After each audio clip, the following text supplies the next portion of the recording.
I finally won a cornhole tournament. What's up, everybody? Over the weekend, I decided to enter a local cornhole event. And wouldn't you know, this ended up being my first win. Now, look, I don't want to oversell this. This was, number one, a local event. Number two, a blind draw. There were 24 teams. Some pretty dang good players came over and played in it. But hey, a win is a win. I think I learned some lessons from getting put in the position to win a cornhole tournament for the first time, even though it was just a small local event. It was a ton of fun. I'm going to share some of my lessons learned with you guys from that, go over some of the games within the event itself, and then wrap the video up, like I said, with some lessons learned, hopefully some tips that I'm going to take on to future events, and maybe some of my fellow noobs out there can take with them for the first time they get put in a position to compete to win. So first off, shout out to my partner in the blind draw, Dustin Baker. This is going to sound silly, but obviously the easiest way, the number one tip to win a blind draw is to get the best partner. And I feel like I pulled, by sheer luck, the best partner for the blind draw, Dustin Baker, future pro in my opinion, one of the best players, if not the best player in our region, and one of the top players in the state of Arkansas, period. So shout out to him. He carried me through the event, and I hung in there with him, and we were able to win the blind draw tournament. But there's more to it than that, and we'll get into that later. But let's go through some of my games first, and then we'll come back and I'll wrap this thing up for you. So first game, right out the gate, we won 21-13. I threw a solid 7.71, solid for me anyway, PPR, had a .43 DPR, scored 13 points of our 21 for our team. And still was not real happy with the off-the-board percentage, threw a 14% off the board. I wanted to keep it to 10 or less in these live events. I know that's still kind of high, but 10 or less is the goal. Baby steps, as they say.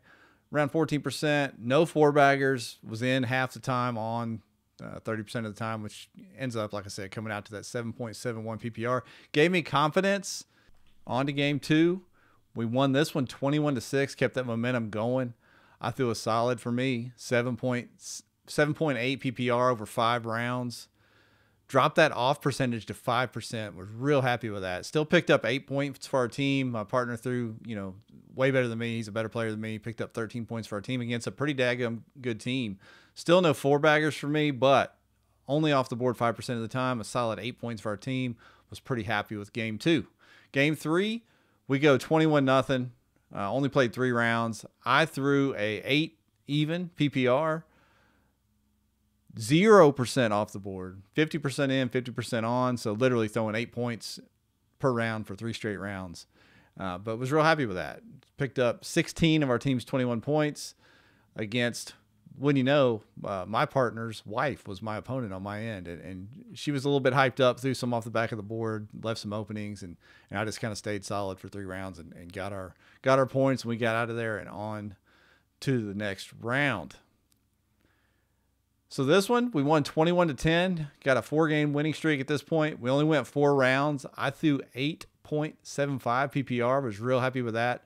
Still had a low off the board percentage, so I could feel the momentum of my confidence rising. 6.3% off the board. Snagged a 4-bagger this go round, 62% in, 31% off. Look at the points. I scored 18 of our team's 21 points, showing that even the lesser player on these blind draws can be huge in picking up wins. We played this team 3 times in a row. After this win, we were in the king seat, so we played them in the championship round, and they had to double dip us to win the tournament. They beat us, and I blame myself for this. I threw a worst of the tournament, 6.17, with a 20% off the board percentage, which killed us. I gave up 13 points. My partner only gave up 8. And we lost this match. It was our first loss, and I was kind of fuming. But once again, good partner. He picked me up, encouraged me, said, hey, no worries. We already got these guys once. We'll get them again next round. Though confident. And that's what I tried to do. Went and got a drink, got ready. And next game, we threw confident. And I mean, straight through smoke. Beat them 21-0 to win the tournament. Only went 2 rounds. In 2 rounds, I was able to throw a 10 PPR. I threw a 10 2 times in a row. 3 in, 1 on, 3 in, 1 on. 0% off the board, obviously. Picked up 13 of our team's 21 points. My partner had a really good player, Chipper Jones, a young player from Oklahoma. And I mean, this kid's going to be future pro status. I mean, he was doing it all down there. So it was all Dustin, my partner, could do to hold him off. But when he gave him an opening, he closed it out in that second round there. So awesome finish to the tournament. We kept the momentum rolling and were able to win. So let's go through some of the top things I've learned from this experience. I already mentioned, number one, pull a good partner, but there's more to it than just your partner being a really good player. Of course, that helps. But not only was my partner Dustin an elite player, he was actually really, really good to a noob like me. I mean, I met him back when I started playing here in the local club, but it's real easy to get stuck with a partner in a blind draw that doesn't have the patience for somebody that's not on their level of skill. And for somebody as good as Dustin, he was completely patient and even went as far as to kind of coach me as we went through. In between games, he was telling me a few things, not trying to tweak my throw or anything like that and mess me up during the competition, but little things. Throw confident. You know, you're releasing at your hip. Just follow through. You'll be fine. Things like that. You know, make a bad throw. No big deal. Don't worry about it. Get it on the next one.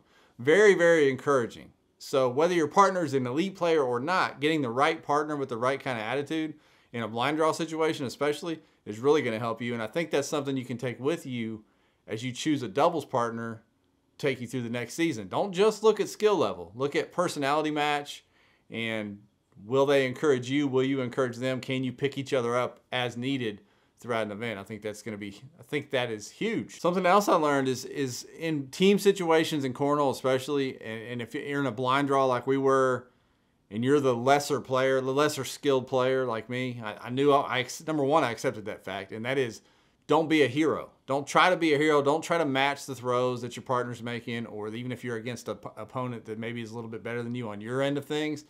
Don't try to be a hero and ended up costing your team points, which can be critical. Even though you're trying to let that guy that's the higher PPR, the higher skilled player, you know, let them eat, let them do their thing. The only way you can do that is if you hold serve on your end and don't try to be a hero and give up huge, huge rounds.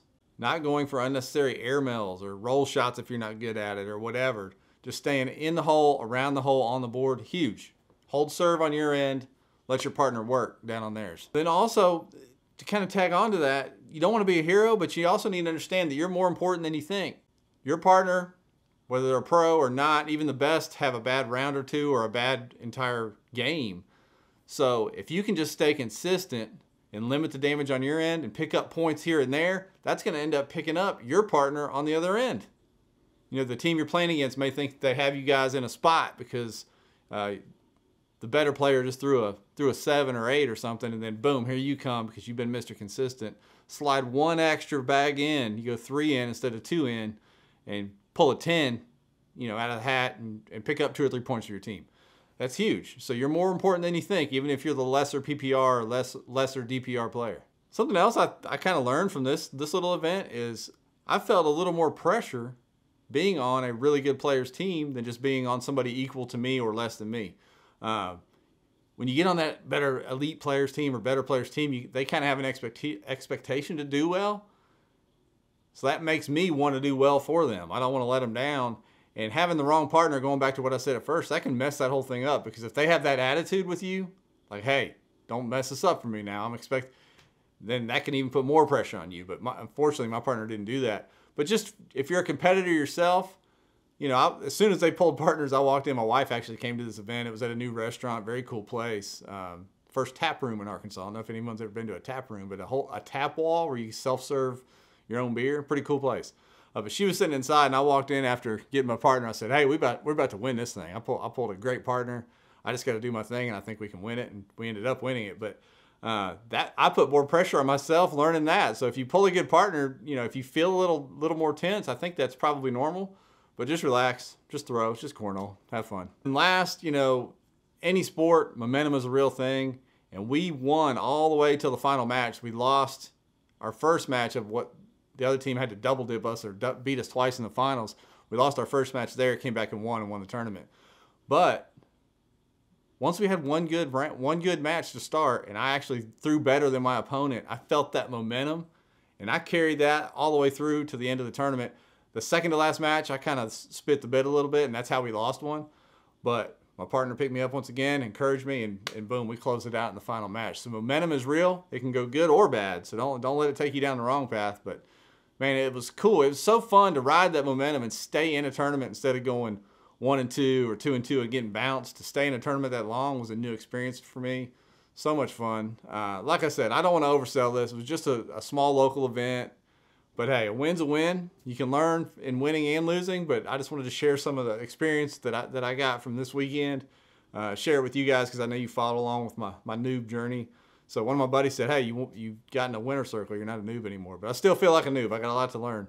So hey, as always, I appreciate you guys for watching. Hopefully I can get some footage next time. I didn't bring my camera to this event. I just got some phone video of kind of the overall deal there. My wife took a phone video or two, but I didn't bring my camera because it was kind of a laid back deal. I wasn't sure what the setup was going to be there, but as the ACL season gets ready to crank up, I got my bag cam ready. I got some other cameras. We'll try to get a lot of footage and vlog footage from tournaments coming up.